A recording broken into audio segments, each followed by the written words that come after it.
जब हम दो जनों की शादी होती है तो उनमें से कोई भी एक, चाहे वो दो मतलब जनों एक की लेडीज एक जेंट्स, एक जना होता है, एक जनी होती है। हाँ जी, एक जना एक जनी की शादी होती है तो उनमें से कोई भी एक, चाहे वो लेडीज हो चाहे वो जेंट्स हो, बचपन से पूजा पाठ करता है, मंदिर मंदिर जाते हैं, लेकिन दूसरा कुछ भी नहीं करता, पर उनकी जिंदगी में जो भी सुख दुख आते हैं वो दोनों एक साथ शेयर करते हैं।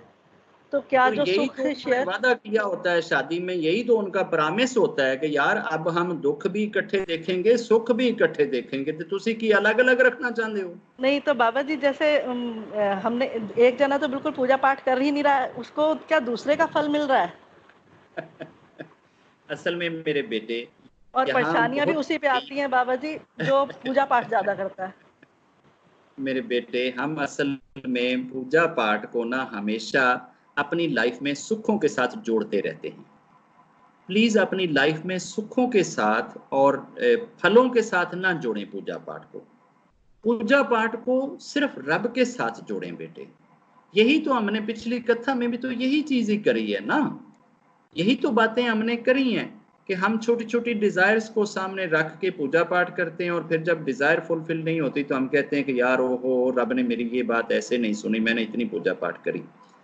और जहां तक दो लोग जब आपस में एक साथ बंधन में बंधते हैं कि जी हम अब जिंदगी इकट्ठे गुजारेंगे, रब को यही बात ही पसंद है कि आप एक दूसरे के साथ अपने भाग, अपने नसीब, अपने बख्त, अपनी दुआएं, अपना फल शेयर करें।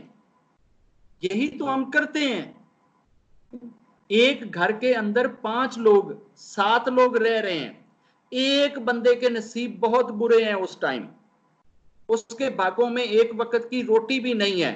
हो सकता है उसी घर में रहने वाला दूसरा बंदा जो है उसके भागों में तो ये चीज ना चल रही हो ना। जब दूसरे बंदे के भाग का उस घर में रिज़्क आएगा तो शायद इस बंदे को जिसके भाग में नहीं लिखा हुआ, ये उसके भागों का खाता रहेगा। ठीक है, हो सकता है कि इसके भागों में तो पैदल सफर करना लिखा हो, लेकिन इसकी बहन के नसीब में गाड़ी लिखी हो, तो वो अपनी बहन की गाड़ी में बैठ के ये भी एंजॉय कर लेगा। और रब बंदे के लिए आसानियां ढूंढता है, इसीलिए रब ने हमें ये परिवार बनाने का कहा है कि यार परिवार बना के रहो, इकट्ठे होके रहो, जॉइंट फैमिली विच रहो, ताकि तुसी एक दूसरे दे भाग, बख्त, नसीबां नूं शेयर करो। रब तो यही शेयरिंग चाहता है, हमें ये शेयरिंग पसंद नहीं है। हम ये कहते हैं कि अकेले अकेले आधा आधा करिए, आधा आधा भोगिए। मैं रब रब कीता है तो फल भी मैनू मिले, ਉਹਨੇ नहीं कीता तो ਉਹਨੂੰ डंडे पैने चाहिए, ਉਹਨੂੰ लित्र पैने चाहिए, ਉਹਦੇ ਨਾਲ ਭੈੜਾ होना चाहिए ताकि दुनिया वेखे। इन चीजों में नहीं पड़ना चाहिए मेरे बेटे। ठीक है, ये हमारे यहाँ ये जो फैमिली सिस्टम है ना, फैमिली सिस्टम, माता पिता भी साथ हैं, डॉटर इन लॉ भी साथ है, बेटा भी साथ है, पोते पड़पोते भी साथ ने, बाज दफा दोते भी साथ ने। ये खुदा की कसम, आप बड़े नसीबों वाले हो। मैं कसम खाकर कह रहा हूं कि आप बड़े बख्तों वाले हो। ये कल्चर, ये वैल्यू पूरी दुनिया में सबसे ज्यादा अच्छी सिर्फ और सिर्फ इंडिया में, सिर्फ और सिर्फ इंडिया में। ये रब की अता करता है। पूरी दुनिया को फैमिली सिस्टम देने वाले हम हैं, हम हैं, हम हैं। हमने दिया है दुनिया को फैमिली सिस्टम। आप कभी महाभारत की कथा पढ़ के देखें, भाइयों का भाइयों के साथ सलूक देखें, भाइयों का भाइयों के लिए सैक्रिफिकेशन देखें। लक्ष्मण को क्या हुआ था, क्या चीज थी? और भाग तो उसके थे ना, नसीब तो उसके थे ना कि बनवास तू हो। इसने अपने साथ वो चीजें क्यों झील ली थी? कुर्बान जाएं यार उनकी सोचों पे, उनकी अजमतों पे, उनकी कुर्बानियों पे, उनके प्यार पे। के कांटों के ऊपर लेटना वारे में है, लेकिन भाई को नहीं छोड़ सकते। मुसीबतों में जीना वारे में है, भाई को नहीं छोड़ सकते। तख्त को ठुड्डा मार दूंगा, ठोकर से उड़ा दूंगा, बनबास हो जाऊंगा, लेकिन भाई को नहीं छोड़ सकते। रावण के साथ टक्कर ले लूंगा, भाई को नहीं छोड़ सकते। जंगली फलों से पेट पाल लूंगा, भाई को नहीं छोड़ सकता। तो यार ये तो चीजें हैं जो रब चाहता है कि वो हमारे अंदर हों, हमारे परिवार में हों। हमारे यहाँ ये जो वैल्यूज थी ना, खुदा करे कि ये वैल्यूज हम दोबारा से रिवाइव करें, हमारे अंदर आए ये चीजें, हम जिंदा करें इन चीजों को, एक दूसरे के बख्तों को शेयर करें, एक दूसरों के बख्तों को अंजाए करें, एक दूसरे के भागों को अंजाए करें, एक दूसरे के नसीबों को अंजाए करें, एक दूसरे की दुआओं को अंजाए करें। ये तो रब चाहता है। रब नहीं आपको दुखी देखना चाहता, वो तो तुहानू सारे मौके देता है, असी फिर भी दुखों में गिर जाने। ये अपनी नलायकियों और अपनी कमजोरियों और अपनी कोताहियों की वजह से बेटे ऐसा होता है कि हम कोताहियां कर जाते हैं अपने फैमिली सिस्टम में, अपने लाइफ सिस्टम में, अपने वैल्यू सिस्टम के अंदर। काश कि हम इन लज्जाओं को, इन वैल्यूज को निभाने वाले हों। हमारी नजरों में, हमारे हृदय में, हमारे मन में, हमारी सोच में इतनी प्योरिटी हो कि हम एक दूसरे के लिए ऐसे जिएं और ऐसे रहें। मेरे बेटे, मैंने एक दिन पहले भी ये शायद एक जॉक के तौर पे ये बात बताई थी कि एक दफ़ा मैं सब्जी लेने के लिए गया, उधर सब्जी की शॉप पे, ये मई या जून की बात है, तो 2-2.5 माह पहले, उधर एक बाबा आया, बड़ा स्टाइलिश किस्म का, बड़ा नफीस किस्म का बाबा, और उसने भी आकर वहां से सब्जी खरीदी। और सब्जी उसने खरीदी इस तरह से कि एक उसने शिमला मिर्च ली, एक उसने मेरा ख्याल कोई कद्दू लिया, एक दो उसने इस तरह से कोई पाव, कोई आधा किलो को पाव को आधा किलो, बस इस तरह से उसने सब्जी ली। वो शापर कोई किलो सवा किलो का बना, और वीक वो इतना था कि अब उससे शापर भी वो नहीं उठाया जा रहा था। तो वो जो दुकानदार था, जो शॉपकीपर था, शॉपकीपर उस बंदे को कई सालों से जानता था। उसने उससे कहा, ओ चाचा जे अज तू विआह कीता हुंदा ते तैनू ए स्यापे ना पैंदे, तैनू ए मुसीबतां ना पैंदियां कि अज तैनू जिहड़ा है अद्धे किलो दे ते किलो दे छापर चक के ते जाना पै रहा ते आपे जाके हुण सब्जी पकाउणी पैगी ते कटनी पैगी, ए तैनू स्यापे ना हुंदे जे तू विआह कीता हुंदा ते। वो कहंदा पुत्तर जिंदगी दी एक ही गलती है, जिंदगी दी एक ही गलती है जिहदा पछतावा जिंदगी भर मेरे नाल लग्या रहेगा। मैं 35 साल जिंदगी दे अयाशी विच गुजार दिते ते विआह ना कीता, अज मैं उहदा फल कट रहा। मेरे बेटे, इस बंदे का काम भी यही था कि अज नवी फ्रेंड है ते कल नवी फ्रेंड है ते परसों नवी फ्रेंड है ते अगले दिन नवी फ्रेंड है ते जितनी कमाई उन्हां ते लुटा देनी।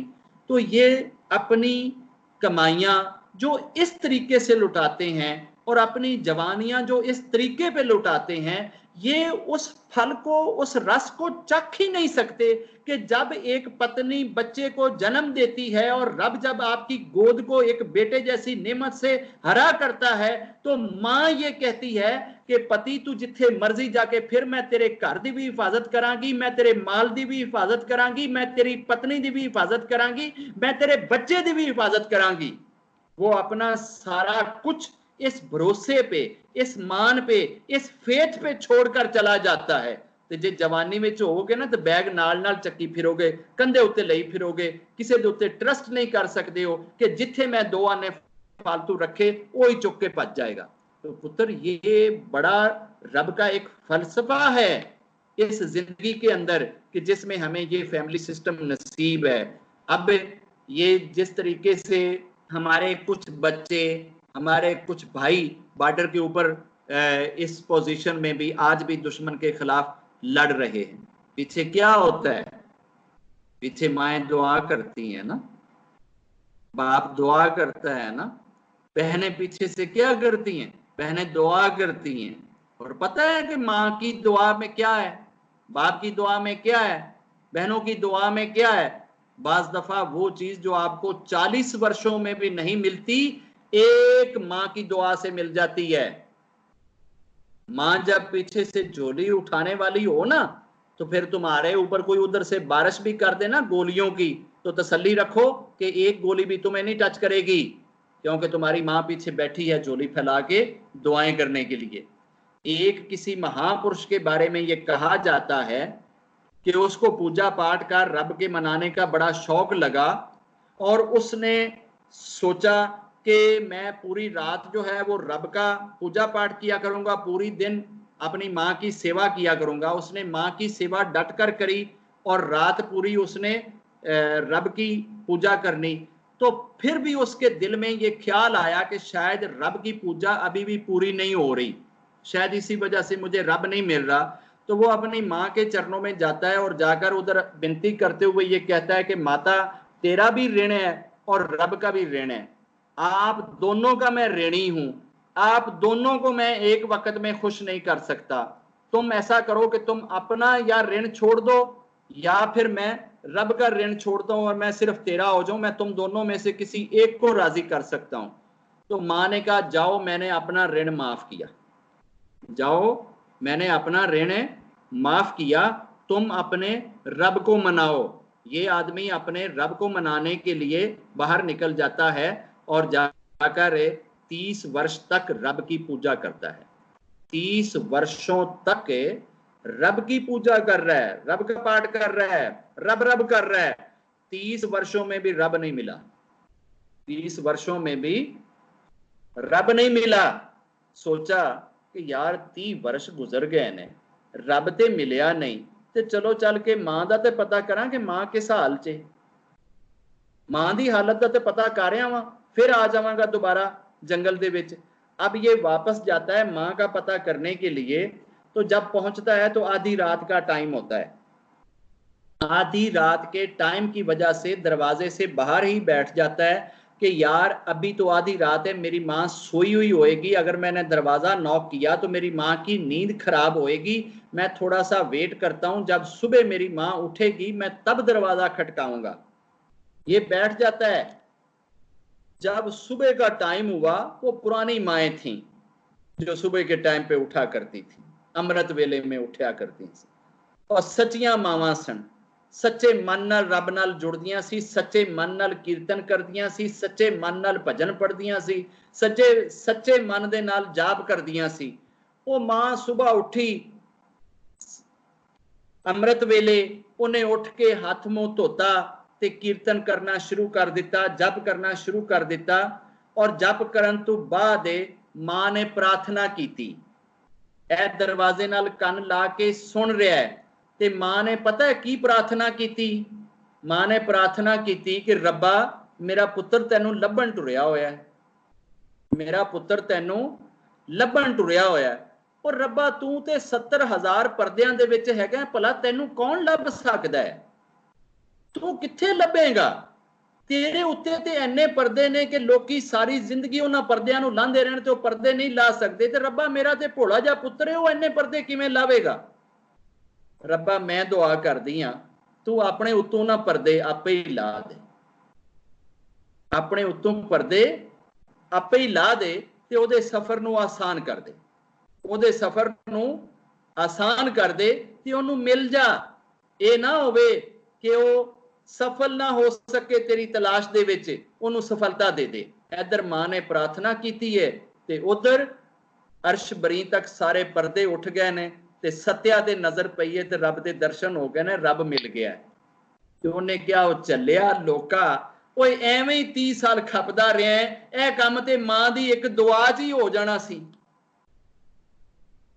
ये जो फैमिली सिस्टम है ना, इनके अंदर बड़ी बरकतें हैं। ये ऐसे नहीं बनी हैं, इनके अंदर बहुत प्यारे प्यारे रब ने रंग दिए हमें और उन रंगों से फायदा उठाएं। एक ही वक्त में एक बाप एक घर में रह रहा है, एक माँ एक घर में रह रही है, एक दादा रह रहा है, एक दादी रह रही है, एक 2 बहनें रह रही हैं, 2 भाई रह रहे हैं, फिर आगे उनके 2 पोते हैं, 2 पड़पोते हैं और टोटल 8-10 लोग हैं। यार 8-10 लोग जिसले रब नाल मंगणगे, वो किसी एक दे ते भागां दी सुनी जाएगी ना, जेदी सुनेगी बाकी सारियां दा काम बन जाएगा। ते जे बन जावे ना, कि दूसरियां नाल ना जैलस ना होया करो कि पूजा ते मैं कीती सी सारी रात, पाठ ते मैं कीता सी, ये मेरे भागां दा खाई मेरा पति भी जा रहा है नखत्तियां दा, अज तिकन कदी मंदिर च नहीं गया, कदी इन्हें पूजा नहीं की, कदी इन्हें पाठ नहीं किया, कदी सिमरन नहीं किया, कदी इन्हें कोई जप नहीं किया, कदी इन्हें होर कोई नेकी नहीं की। सारी जिंदगी नेकियां मैं करदी हां, दुख भी मैं सहनी हां, मौजां ये कर जांदा है, गड्डी मेरे भागां दी मिली है, झूठ दा सारा दिन ये है। ठीक है, तो ये इन चीज़ों में ना पड़ा करें, बस देना देना सीखें, लेने लेने का ना सोचा करें। रब आपको देने वाला बनाए, कभी लेने वाला ना बनाए। और रब भी तो सारी जिंदगी देंदा ही है। अज तक कभी रब ने लिया किसी को कुछ, सब नूं दित्ती ही जा रहा है। उन्हें कभी किसी नूं ताना मारिया, ओए तू जदों दा जम्मिया मैं तेन उदों दा दित्ती जा रहा दित्ती जा रहा दित्ती जा रहा, तू एडा गंदा है एडा नकम्मा है कि सारी जिंदगी मेरा खाई जा रहा है, मैनू तू हटा दे पिछले कुछ देंदा ही नहीं है। असी की देन जोगे, साडे कोल हैगा की, सारा ते ओदा है। अगर रब भी देने देने खेल रहा है तो आप भी देना देना खेल लिया करें ना, इस खेल में भी बड़ा मजा है। लेकिन ये घर का सिस्टम और ये वैल्यूज बनाएं, एक दूसरे के रिश्तों की तमीज करें और एक दूसरों के रिश्तों को पालें और एक दूसरे के लिए दुआएं मांगा करें, एक दूसरे के लिए हाथ उठाया करें।